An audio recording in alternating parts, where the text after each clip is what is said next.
Hey, this is Matthew, and welcome back to Nerd News Today. And on this episode, we've got another really awesome wrestling figure review for you guys. It's one of my favorite tag teams right now in AEW, probably one of my favorite tag teams in the last 10 years. We've got right here from Jazwares' AEW line, Wheeler and Dax Harwood, who you might know better as FTR. So this is the first time I've ever actually bought figures of either of these wrestlers, despite my fandom and my admiration for them both being very high.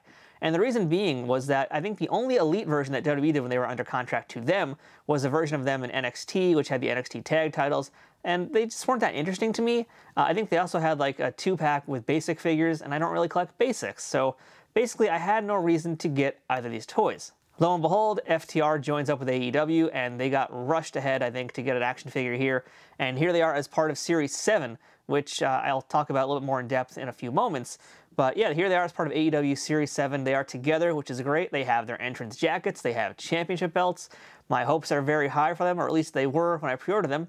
And now that I've got them in person, my expectations, I feel like, might not really be met here. But we're going to get to that. First things first, though, let's discuss this packaging here. And this is what you've seen in all the AEW figures so far from Jazwares. It's identical, in fact, to everything. The only difference really being now is there's now the Unrivaled and Unmatched series, and Unmatched has a silver color, Unrivaled has this gold, and there's also now a new Walmart version, which is going to have, I think, a blue coloring from what I'm understanding. But otherwise, these are the packages. They look pretty similar to what Jack specifically used to do with their classic superstars. And they're pretty nice looking boxes. They're a little bulky, maybe a little bit cumbersome, but they look good. They definitely stand out and pop on a shelf. You've got a really big window display as well, so you can see exactly what the figures come with and a good look at those portraits. And on the sides, really nothing of interest, just the AEW logo on one side and then the AEW logo again on the other with a picture of the wrestler. The back of the packaging is where these figures really excel though, because the back of the box tells you exactly when this figure comes from. That is what I think is really, really awesome about these toys. You can see here that the packaging says these are from All Out, September 5th, 2020 in Jacksonville, Florida. But what's kind of confusing here is that you'll notice in the back of these packages that they're wearing green outfits, whereas the figures are actually wearing white. So what's up with that? Well, if my memory serves, and it really quite doesn't these days, but if my memory serves me well here, I think the white outfit is actually what they did wear at All Out. What's going on at the back of these packaging here, I don't really know. I don't really know when that event is from. I don't really quite remember it. If anybody else out there does know, feel free to let me know. But yeah, I don't really know what's going on here. I mean, it clearly appears to be the Young Bucks that they're wrestling here. But again, the outfits are green. I don't know why that is. So, if anybody can clue me on what's going on here, or maybe if I figure out later, I'll include a note for myself. But kind of weird to have the figures be one look and then the photos in the back be another. That's very unusual for what Jazwares has been doing with these figures, because normally they've been pretty accurate about this. We also get the fake signatures, which I think is actually pretty cool. Looks really nice on these. And finally, look at who else is in Series 7. So obviously we're looking at FTR here.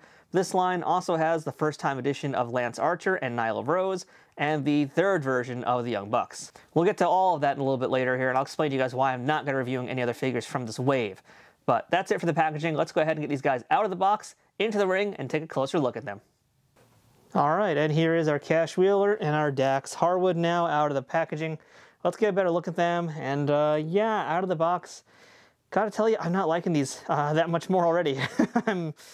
I'm a little worried here. This review has already started, and I'm kind of not liking what I'm seeing. So let's talk about the likenesses first, and that's where it kind of falls apart right away for me.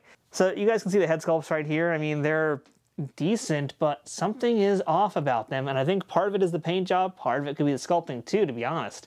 Wheeler's head looks very small. That's really the best way to put it here. I mean, his head is kind of small on his body to begin with. It kind of just looks smaller because he's so large and buff. But in the case of this figure here, his head definitely looks small. That might just be because of the jacket. I don't quite know yet, but initial look is that his head looks small, and that face just doesn't really look like him that much. It's not a great likeness. It's not terrible, but it's definitely like halfway there, maybe a little bit more than that, but not quite all the way. The paint is also not doing any favors either, because that beard is like not painted completely either. The one-tone hair color is kind of bland also. I just don't think the head looks very much like Wheeler. That's just all I can really say.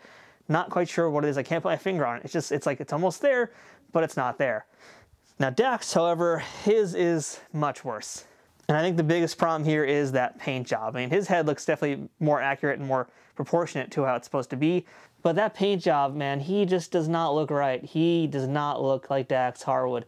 His eyes are enormous. He looks like he's E.T. He looks like he's an extraterrestrial being of some kind. He's definitely not of this earth. He is clearly an imposter wearing a human skin.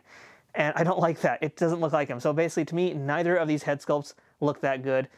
They're like almost there, but not quite, and yeah, I don't like that. Let's talk about entrance gear since it's already on him also. We're going to kind of be doing this reveal a bit backwards from how I normally do it. So the entrance gear is the jackets, and I'm glad that they have that because that was something I was worried about when they first shut off 3D renderings. They were just in their wrestling gear, but I hoped they would come with jackets. Here they are. They do. The downside of these jackets is that they are the rubber kind, and the rubber jackets means you don't get really much articulation, if any. Yeah, like you really can't move these things around that much because they're basically solid. In terms of like detail and stuff, I mean, I guess they're there, but they're hard rubber, so you can't do a damn thing with them. I really wanted these to be soft goods, and I think they should be soft goods, and I think this is a giant misstep from Jazwares. Now, granted, I don't know toy manufacturing prices. I would assume that soft goods are going to cost a lot more than this rubber stuff here, so if it's a cost issue, okay, I get it. I just hope that this means down the line they find a way to make soft goods versions. Maybe it's a ringside exclusive where they can jack up the price a little bit more and it'll be okay, but I think that their outfits need to be soft goods, not this rubber stuff. If Orange Cassidy can get a denim jacket, I think FTR deserves to have satin-style jackets, soft goods, not this rubber stuff. This rubber stuff is not good. So let's go ahead and take off these jackets, though, and see if we can easily. Luckily, from what I remember, Jazwares was pretty decent about these rubber goods coming off. Actually, I'm going to remove the hands first, because that's like the safest way to do this, in my opinion. And let's see if these things start looking any better as I take the jackets off. And so one of the nice things that Jazwares does also, which I appreciate, is they're really keeping the collectors in mind. And you can see already on Cash here, he's got like some plastic around one of his arms, he's got plastic around his waist, and same thing with Dax over here, he's got plastic around his waist, plastic on his arms, and also plastic where his knee brace is. And that's just to kind of cover it up and I guess keep it from staining long term, which is a really smart thing. Glad that they do that. So with Dax, I didn't really bother to take his hands off, and as you can see, that's a mistake because this hand just came right off. So yeah, that's kind of a silly thing, but at least now I can get all the plastic off with no problems. It's cool that it's there, and I do appreciate that. As much as it can be an annoyance when I'm doing a review and I'm trying to just like move things along here, it's very much appreciated because it does add an extra layer of protection to your figures. By the way, the best way to get this plastic around the waist off, I found, is just pop the waist off, because you can do that, which is another really great feature about the AEW figures. And by the way, everything comes off these AEW figures, so yeah, you can have complete customization here. That's really, really great to have. All right, so after a little bit of struggling, I was able to finally get all of the little plastic bits off there, and you can see everybody now the way they're meant to be seen. Actually, there's still one sticking out here. Wow, there it is. All right, so now I've got all the little plastic bits out. Let's talk about these figures' bodies and their articulation. And the one thing we already know about the AEW figures is that, in my opinion, their articulation is superior to a Mattel Elite any day of the week. And the reason being is that they're much closer to an Ultimate Edition figure. I think really the only thing that they're missing is the toe articulation. That's kind of like the only thing. Otherwise, they already had double jointed knees and elbows, but the torso that moves, and the same way the Ultimate Edition does. So they're already basically on Ultimate Edition levels of articulation here. But, okay, so now I'm looking at the bodies, and wow, I dislike these figures more. So going back to the packaging, you guys can get an exact look about how their bodies are supposed to appear. These are not their bodies. I think they both need to be buffer looking and definitely thicker looking. I mean, Cash Wheeler alone, his body is pretty enormous. He's a pretty large dude, and same thing with Dax too. I mean, they're both bigger guys, and these look like they're kind of like their middleweight style bodies. And putting Jungle Boy between Dax and Cash, you guys can see that, yeah, they're bigger than him, but they should be a lot buffer looking than that. And in fact, I'll bring in John Moxley here, who is enormous. And you know, I think Dax and Cash need to be thicker. That's kind of the difference. That they're both thicker guys. They're more old school in a lot of ways, and part of that way is their body and how they appear physically. And these figures don't do it. These look like they're really slim. They're getting ready to run a marathon or something. This isn't them. And it's funny because like the arms on Cash especially, they look closer to right. Yeah, maybe not. I don't know. This body seems too small to me, though. That's kind of the main thing here I'm trying to get across here. They both just look kind of small. They're not puny looking, but they don't quite look to be the same thickness that they are in real life. And I'm pretty sure they have a sculpt for it that they could use. Or if not, maybe it's time to get one. But this is not quite there. This kind of looks almost more like the Scorpio Sky body, in fact, and the Frank Kazarian body that we saw way back when those came out. So, not quite there. And it's unfortunate because I think the legs, at least the legs on Dax, look better. They look thicker. Legs on Cash, not quite there. Yeah, that's what I mean. Like, you guys, these guys should be larger figures, and they don't quite feel that way. What is nice is some of the tattoo detail. There's not much here, but there's like, one tattoo there, one tattoo under his armpit. I don't think Dax has anything. Yeah, there's no tattoos there. Outfits are fine. The knee pads are kind of cool. I think they're newish knee pads. What is curious is the knee brace. This is the first time any of the AEW figures have had a knee brace, and this is actually a piece of soft rubber, whereas like Mattel has included almost like a separate accessory, if you will, and this is a separate removable piece, by the way, but this is just one little piece of rubber that you can slide on and off, whereas like I think typically it's actually been like a little articulated joint of hard plastic that they've included with Mattel figures. Do I like that? Do I dislike that? Don't know. I think I'm kind of just indifferent to it. It's nice that it does come off easily, and that means I could just pop it off, customize somebody else if I want, or just remove it entirely. So that's not bad. I guess I don't mind that part, but overall so far, I mean, yeah, these are not that good. They're okay, but they're not really doing it for me. Now, last but not least, the most important accessory, I think, is the AEW Tag Team Championship belts, and they each come with these belts. So we've seen these belts before. In fact, we saw them with Scorpio Sky and Frankie Kazarian, and they've also just been released in the Scorpio Sky Frankie Kazarian 2-pack. And I think the belts are great. I think they're doing amazing work with the belts. In particular, these are painted as well. So there's gold, there's also white, black, and a little bit of blue there. So these things really pop. They look really good. And usually it's pretty flexible enough that you can actually attach these belts and they'll stay together, unlike Super 7 belts. But don't mind me just being a little bitter here now because I'm kind of angry at these FTR figures taking out Super 7, as one should. But yeah, there you go. You guys can see. Oh, okay, it just actually popped out. It's my fault on that. You guys can see that it fits on pretty easily, though. It should slide on. But there you go. It fits together pretty easily, so you can just slide it on up there. And boom, you got yourself a tag team champion, and he's holding his belt. And it looks great. I have no complaints about the belts. I think the belts are awesome. But the rest of the figures are kind of not as good. So I think that's a perfect time for me to jump in and tell you about why I'm not buying the rest of AEW Unrivaled Series 7. Now, I mentioned earlier in this video that I'm not going to be reviewing any other figures from AEW Unrivaled Series 7. Why is that?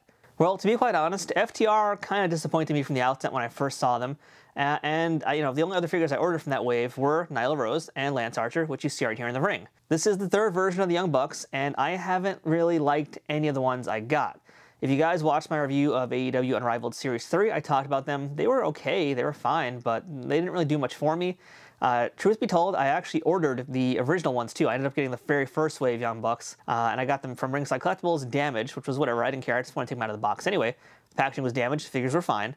I got the figures and I just didn't like them at all. I didn't like how they looked, and Series 7 really gives me nothing that I want from the Young Bucks. I'm sure they're going to have a 2-pack down the line, and they're going to have, I'm sure, a lot of other toys in general from Jazwares, but I just don't like how those figures look. I don't need to get more of them, so I'm just holding out right now in case they ever make a version that I think is really iconic and that I really want. You know, for the time being, at least I have a pair of Young Bucks for whatever that's worth.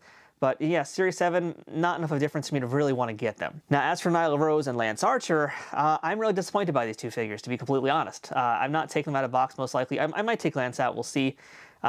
So let me start with Nyla here. And by the way, I just want to mention that any transphobic comments about Nyla, or just in general, will result in you being banned and blocked from this channel. So please, try me if you want, but I wouldn't recommend it.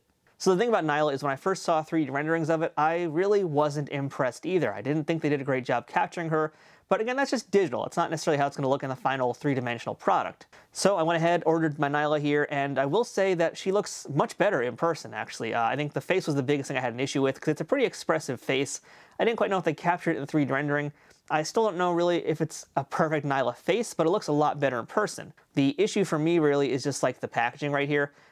She just looks so stumpy, and Nyla is not stumpy. Nyla's a big lady, so the way that they boxed her up here with like the scarf as well around her neck, she just looks like very small, very stumpy, very weird. So I'm going to probably hold on to her in package for now, and I think my goal will be to get this autographed by Nyla at some point. I'm sure they're going to make more figures of her as well, so I'm going to just hold out for that. Lance Archer, though, he might be the biggest disappointment in this entire wave, and look at this thing. You're not getting much here, and that's what really, really annoys me. So when they first showed the 3D renderings, it was just pretty much of the wrestler itself, nothing else on it. I was like, okay, well, this is a Jazwares. They're putting all sorts of entrance gear on folks and not necessarily showing us in the 3D renderings. Maybe we'll get that when I order it. Here we are. Here's the product. It's just the figure. That's literally all that's in this packaging here. There are no spare hands. There is no extra head. There's no accessories. There's no entrance gear. There's nothing in this but Lance Archer. And I don't really know if I like this Lance Archer head either. I don't know what's up with it. It just, something feels a little bit off to me with it, and I don't really like it. And one of the things I do like about Jazwares is how they are doing all this entrance gear.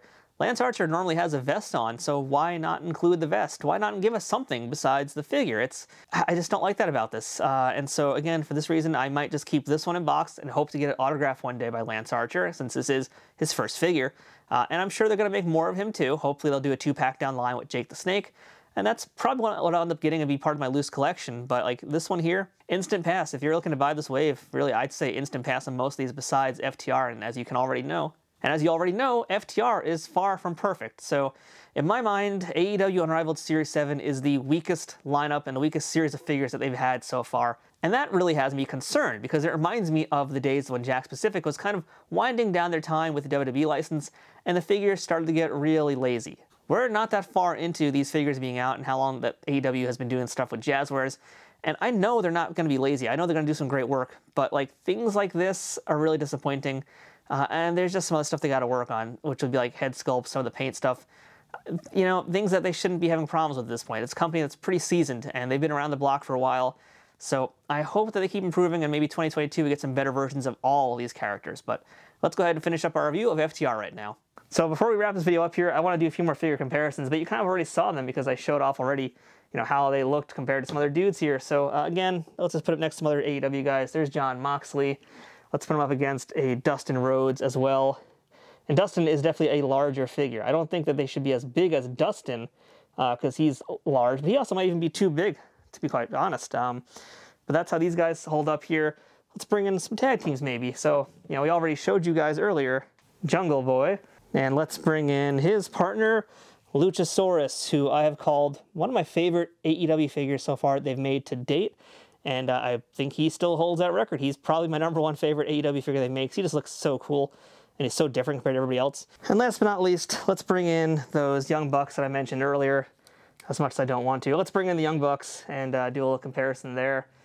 God, you know, I feel like they have the same bodies as the Young Bucks, actually. Now I'm kind of looking at it. Let's see if I could pop one of them open. No, Young Bucks have slightly more toned bodies. Of course they do. You know what? They're just going to job right here. So I got to tell you guys again, just to reiterate, I'm a little disappointed by these figures, and I'm a little concerned now about the AEW line. These should be better, and they're not, and that's what bugs me. You know, like I can understand the jackets not being satin, or soft goods, I should say, because it might be a price thing. So, you know what? I get it. They're trying to keep prices down. Plus, they are giving us the tag team belts. But then on the other hand, you look at a figure like Lance Archer, who comes with nothing. So clearly some cost cutting is already being done fairly early on with this series. But I expect more from Jazwares. You know, they really started off strong, and I want them to keep that momentum going. And they're starting to falter a little bit. And that might be because maybe they're rushing to get some other figures done. Because after all, FTR were kind of signees that joined up later. Same thing with Sting and CM Punk, who are also kind of getting pushed to toys very quickly.